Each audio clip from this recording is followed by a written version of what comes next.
Okay, good morning. My name is George Hadjisophocleous. I'm from Carleton University in Ottawa, Canada, and I'm chairing this session. And before I do that, I was asked to tell you that if you have posters upstairs, to go remove them, because if you don't, they're going to take them away and destroy them. So you don't have to go now.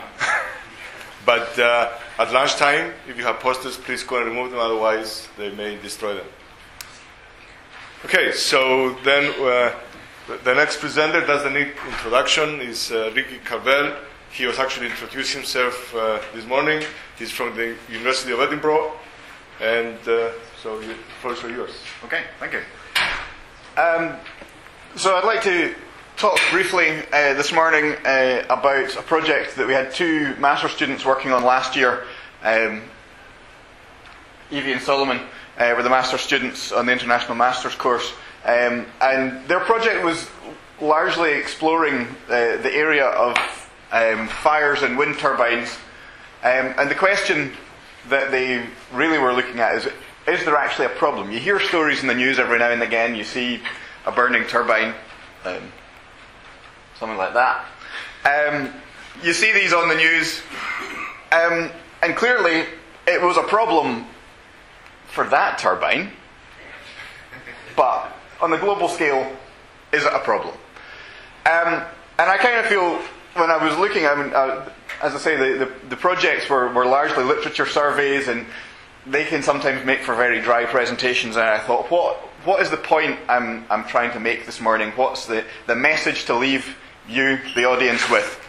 And for some reason, when I was thinking about it, I couldn't help but think about the film Apollo 13. And my message today is, Houston, we have a problem. So, what am I going to talk about over the next few minutes? First, I'm going to talk about the scale of the problem, and as you can see, they're kind of big.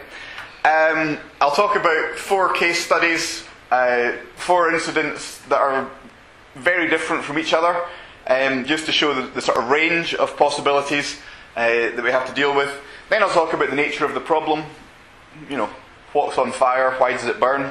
I'll move on to the questions of fire protection. What can we actually do?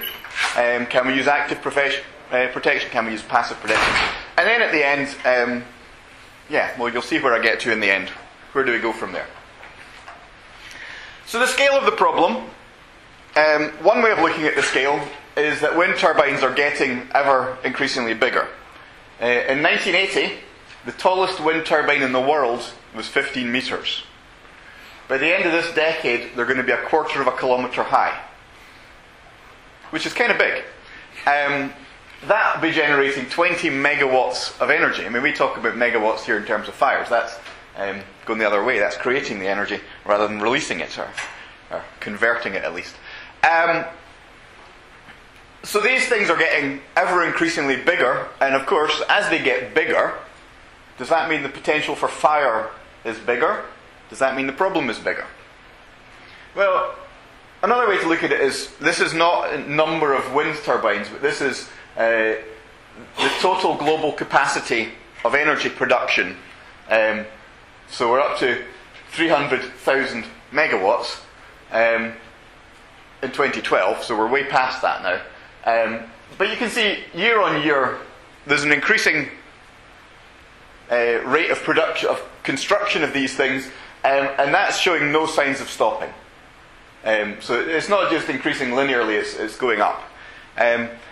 So we have, most countries have lots of wind turbines. I come from Scotland, and every time I go to the Highlands of Scotland, there's another field of wind turbines that wasn't there the last time I was there. The number of wind turbines is increasing. Does that mean the problem is increasing? Well, let's have a look at the actual statistics. The top graph here is a graph of incidents by year involving wind turbines. I have to say this is reported incidents.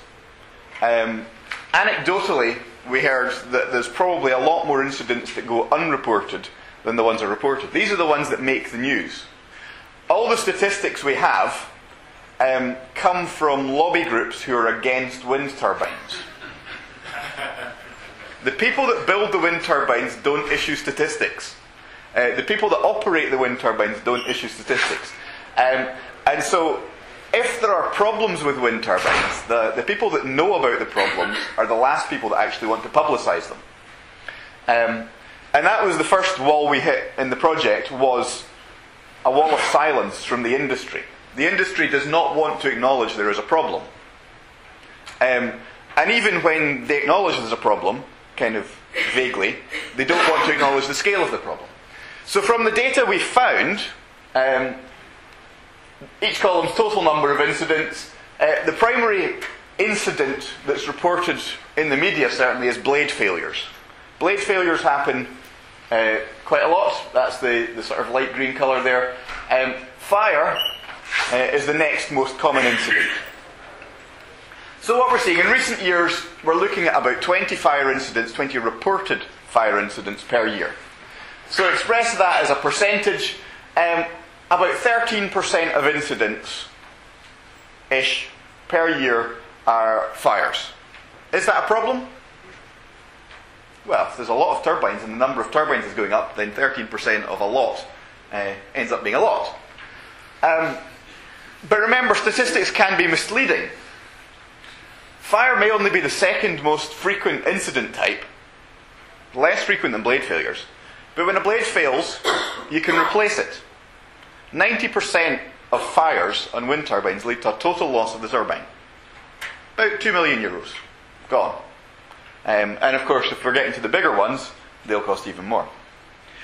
And one news report we read, and I don't know how, take this number with a pinch of salt, suggested that only about 10% of incidents were reported. In all the incidents we have found not a single instance of an accident or an incident in an offshore wind farm. Now, does that mean that the onshore ones are the unlucky ones, or is it just only the onshore ones we hear about? Construction of these turbines is largely the same. Actually, I think the offshore ones are more prone to lightning strikes, so maybe there's more incidents happening offshore than we know about. So let's have a look at a few case studies. The first one was a car factory in the UK in 2000. There are still car factories in the UK, surprisingly.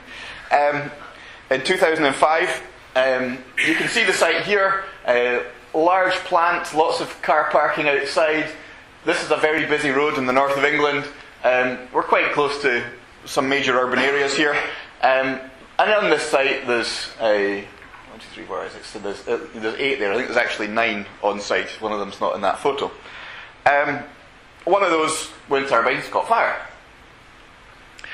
And because of where it was, because it's a fairly, you can see the fields there, but actually it's a fairly built-up area. The fire station's not very far away. The fire brigade got there within 5 minutes and thought, what on earth can we do about that?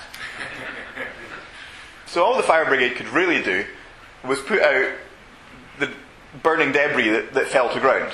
They couldn't do anything about the wind turbine on fire. They watched. It was totally destroyed. And that's a recurring theme. Every time you look at any of these incidents, if the fire brigade is able to get there, they do nothing apart from put out the fires on the grounds. They can't do anything about the turbine itself because it's too high. Of course, the problem when the fire brigade doesn't get there quickly, especially if it's somewhere like South Australia during a heat wave, burning debris falls to ground. It doesn't self-extinguish. It sets fire to other stuff. In this instance, in 2006, not only was the wind turbine itself destroyed, which knocked out electricity for 63,000 homes, but it started a wildfire the size of which I can't quite get my head round. 800 square kilometres of wildfire as a direct consequence of a fire in a wind turbine. Okay, so this thing cost just over €2 million to replace.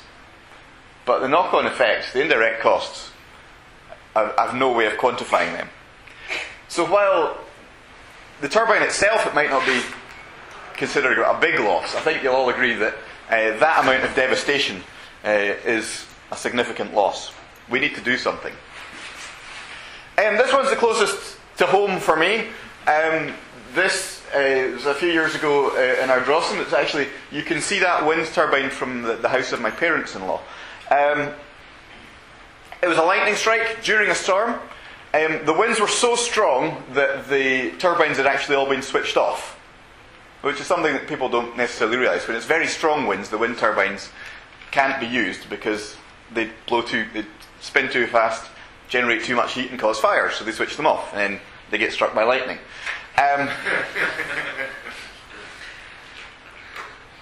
Burning debris, as you can see, scattered across a wide area. You can see, bits flying here everywhere. Luckily, this being Scotland, and it was in the middle of a storm, everything was soaking, so nothing caught fire there.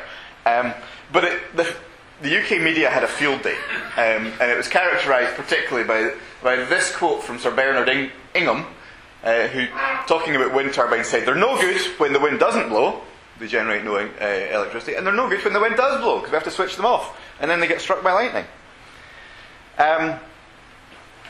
The fourth case study is not in the paper that's in your proceedings because it happened more recently, and it's perhaps, it's without a doubt the saddest of the lot, because this is the first fatal wind turbine fire which happened in the Netherlands just in October last year.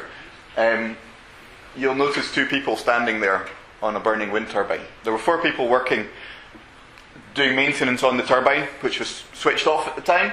Something happened, we still don't know what.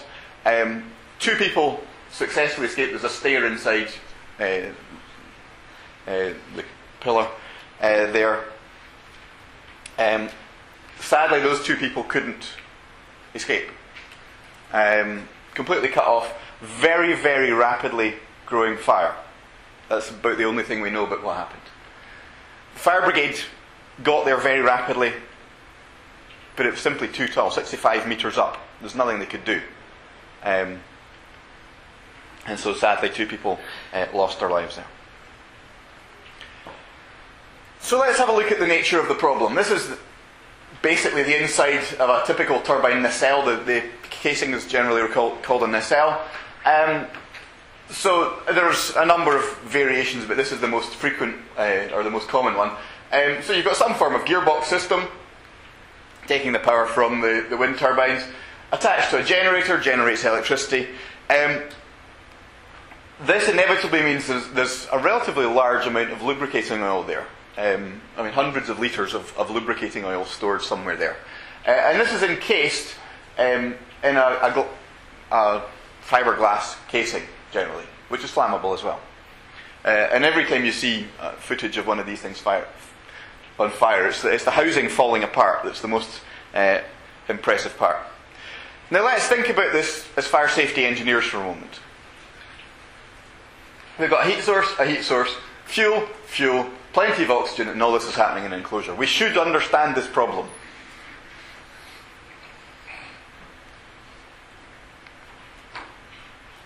It's a lot of fuel, actually, in a well-ventilated enclosure near several heat sources and other ignition sources.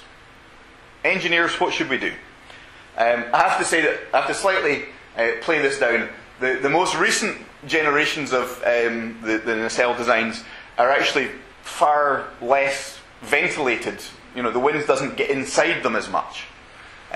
So it's not like the wind's blowing through, but they're still open to the air a bit, and because they're more sealed, that actually means they retain heat better. So whether that's better for a fire safety purpose, I don't know. Statistically, lightning strikes are the most frequent cause of fires, and all these turbines do have lightning protection, and even so, lightning strikes are still the most common source. After that, electrical malfunctions, hot surface ignition, and maintenance work, hot maintenance work, they're all reasonably significant. I can't remember the numbers offhand, but they're in the paper. So what can we do as engineers? Do we want to put fire protection in these things? As a fire safety engineer, one of the first things I think of is, what can we do? Let's compartmentalise it. Can we do that? No. No. It's already the smallest compartment we can make it, and we can't subdivide it really. So, you might think about fuel control. Can we remove the lubricating oil? Or redesign the covering? Well, let's think about those two for a moment. The irony with the lubricating oil, of course, is it's required to stop overheating. So if we remove that, we might actually increase the chances of ignition, which is not a good thing. Of course, we could go to more expensive, less flammable oils, but in some of these wind turbines, the profit margins aren't that great. So certainly not in the first few years. So we want to keep the cost down. We don't want to put expensive fuels in there, expensive oils rather. The same sort of reasoning goes for the nacelle cover. We could make it out of metal, which doesn't burn, or at least, depending on the metal you use. But that would be more expensive. It would be heavier, and also there's the sort of green credentials of the whole thing. There's lots of questions that come into it. I think ultimately redesigning the exterior may be the solution, but I can't prove that. But we'll see. Other things that our students looked at, the question of passive fire barriers. One of our students actually thought that the best thing you could do as a sort of temporary cheap solution was to line the inside of the nacelle with a reflective foil, which admittedly doesn't prevent fire, but it would delay ignition. So if you had some form of detection system in there, and something that you could do, if you could get the fire brigade there rapidly, it may delay ignition to keep things down. Detection, sometimes problematic, but the main thing about detection is once you've detected a fire, what can you actually do? This thing's 6,500 metres up in the air, possibly on top of a hill, half an hour's drive from the nearest fire station. And the big question is, what about false alarms? If this thing's in the middle of the North Sea, or off 5 kilometres offshore, you don't want to have to deal with false alarms, because that's going to cost you an awful lot of money. Suppression, some of these have suppression systems built in. I don't know if they're any good or not, because there's no test methods or standards for testing them. All the tests that have been applied using these suppression systems are purely ad hoc. It's like, yeah, we think it works. The suppression system manufacturers, did this test and it looks okay. And someone says, yeah, okay, I'll install that. But I very much suspect it's only the insurance industry that can actually change anything with regard to suppression. Because at the moment, as far as we can tell, it's not economically viable to put these in everything. But if the insurer starts saying, you must put them in, then that's going to drive things forward. So, in conclusions, and I have to put a question mark at the end of my conclusions here, is this the scale of the problem or the tip of the iceberg? I think we don't know, and as usual at a research conference, I have to say more research is required. The question that I want to leave you with is, do we, the fire safety industry, actually need to do anything? Things we could do, we could improve the lightning protection, reduce those ignitions. We could modify the design or change the materials. Or do we care enough? Is it actually worth it? So, while I'm happy to answer questions about the project, I think I'm going to use the question time at the end to try and start a discussion. Please express any opinions you have, any answers you have, please answer them, or please give them. But otherwise, I will answer questions as far as I can about the project. Just like to thank the partners in the project. SP were very kind in hosting a couple of the students, or hosting the two students for a while, and actually taking them up some wind turbines. Guillermo at Imperial started the whole idea off, and both the students that worked on it were part of the International Masters of Science International Master of Fire Safety Engineering degree course, so thanks to them. Thank you for your attention.